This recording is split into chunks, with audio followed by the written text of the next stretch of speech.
At some point, you understand something essential. You cannot live a life that is truly yours and still expect everyone to approve of it.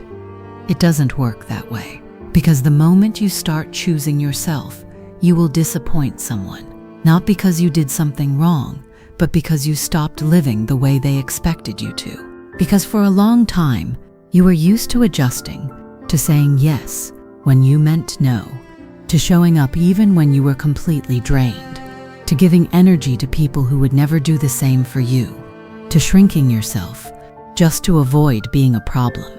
And you called it kindness, you called it being understanding, you called it being there for others. But in reality, it was something else entirely.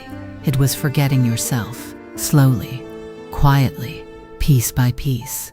Because every time you ignore your own needs to satisfy someone else, you move further away from who you are.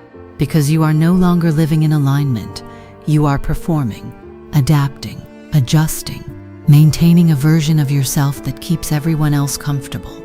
But comfort for others at the cost of yourself is not peace. It is sacrifice.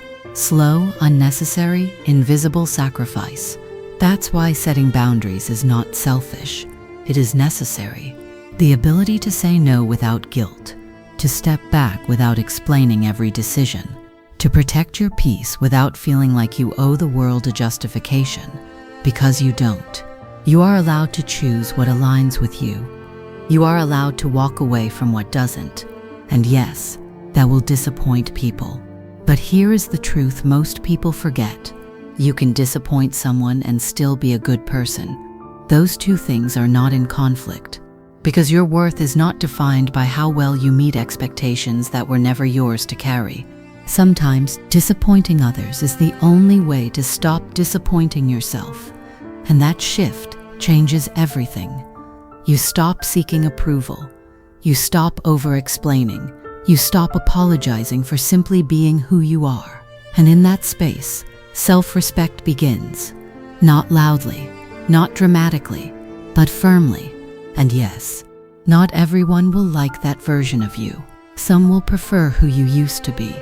More flexible, more available, more accommodating. But that version of you came at a cost you are no longer willing to pay, because you understand something deeper now. It is better to be disliked for who you truly are than to be accepted for someone you are not, because acceptance that requires self-betrayal is not real acceptance, and peace that depends on pleasing everyone is not real peace.